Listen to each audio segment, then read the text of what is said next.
tem muitas formas de jejuar. E Deus aceita todas elas, porque todas elas são um sacrifício. Não tem jeito. Falou em retirar alguma coisa, né, da sua rotina, do seu dia a dia, da sua alimentação, acaba sendo um sacrifício enorme.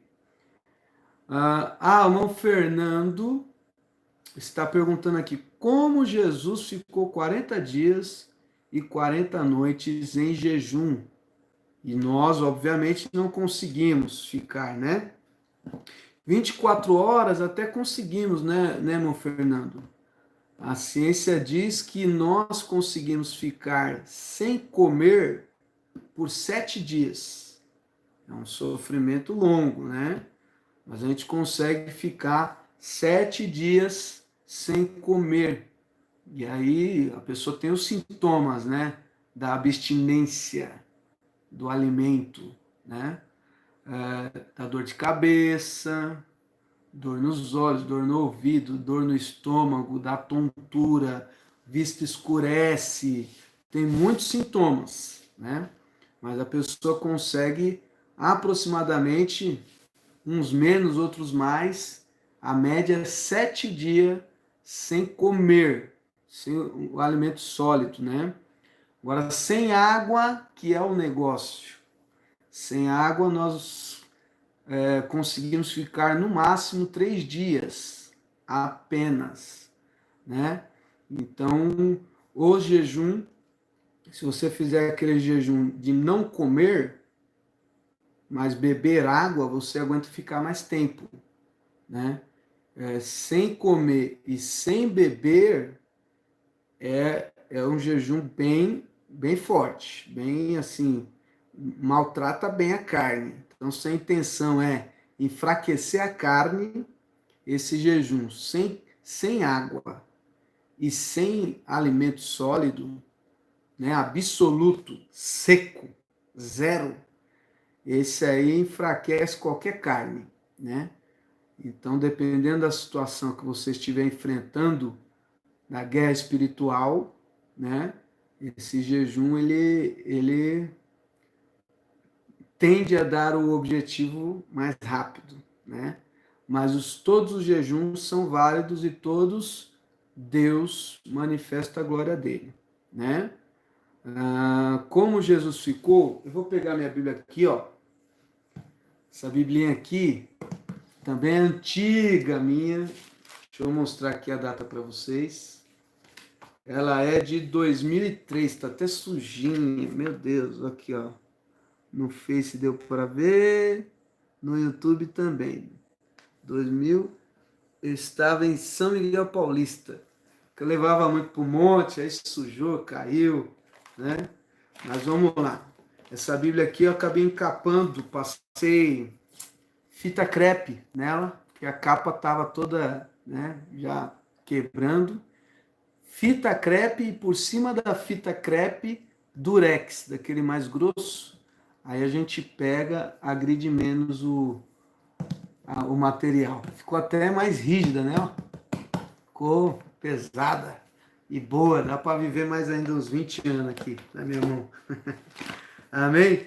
Então vamos lá. Uma pergunta maravilhosa. Mateus, abra aí o Evangelho de Mateus, capítulo 4, que fala dos 40 dias de jejum de Jesus. Enquanto isso, os irmãos podem ir escrevendo os pedidos, tá? Tanto no Facebook como no YouTube. Eu estou falando bastante aqui, mas a minha irmã querida, a Thalita, ela está anotando os pedidos aí, tá? A gente entra sempre antes da meia-noite, começa 11h30, para anotar os pedidos, mas também para essa conversa boa aqui, abençoada. Então, como Jesus ficou 40 dias e 40 noites em jejum? Evangelho de Mateus, capítulo 4, versículo 1 e 2. Então foi conduzido Jesus pelo Espírito de Deus ao deserto para ser tentado pelo diabo. Então ele foi lá de propósito. Já estava no plano de Deus, Jesus ir para lá para enfrentar o diabo. Para o diabo enfrentar ele, na verdade, né? Que quem tenta é que está procurando uma ocasião, uma oportunidade. Então, quem procurou a oportunidade de derrotar Jesus foi o diabo, né? Jesus foi lá, sabendo que o diabo ia tentar ludibriar, enganar a Cristo, né? Então, ele foi para lá, não para enfrentar o diabo, para falar, cadê você? Né? Não. Ele foi lá sabendo que o diabo faria isso. Então, o diabo foi tentar a sorte. Porque, geralmente, o mais fraco que precisa provar sua força. Quem já é forte não precisa provar. É como nessas lutas de MMA. O campeão, ele fica lá. Ele já venceu todos os oponentes, ele é o campeão. Então, ele defende o título. Vem alguém, se apresenta a ele e fala, eu quero tirar esse título de você. Né? Então, o campeão fica só guardando aquele que está lutando com outros para ter a oportunidade de enfrentar o campeão. Então, o diabo foi tentar Jesus lá no deserto. E aí, versículo 2: E tendo jejuado 40 dias e 40 noites, depois teve fome. Amém? Então, depois de 40 dias e 40 noites, ele teve fome. Aí a minha Bíblia de estudo, ela fala aqui algo muito legal, curto aqui, eu vou ler para vocês. Jesus jejuou 40 dias e depois teve fome. E a seguir foi tentado por Satanás a comer. Isso pode indicar que Cristo absteve-se de alimento, mas não de água. Eu estou falando de uma Bíblia de estudo, tá? Depois eu vou complementar isso aqui a respeito de todas as Bíblias de estudo. Então, isso aqui não é uma verdade absoluta, é uma suposição. Então, o homem que escreveu essa Bíblia de estudo, ele está supondo, porque Jesus teve fome, né? Ele está supondo que Jesus se absteve de comida sólida, mas não de água. Não é nenhum fato comprovado, mas é uma suposição. Então, vamos lá. Abster-se de água por 40 dias requer um milagre, uma vez que Cristo teve que enfrentar a tentação como representante do homem, ele não poderia empregar nenhum outro meio para vencê-lo, além de um homem cheio do Espírito Santo, né?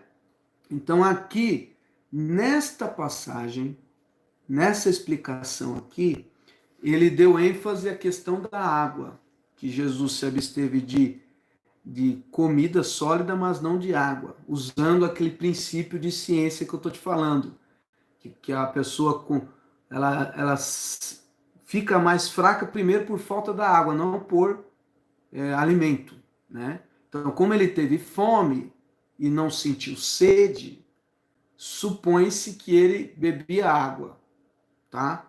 Mas isso aqui é a visão do teólogo, A minha visão é o seguinte, o que ele levou lá para o deserto para ter água por 40 dias?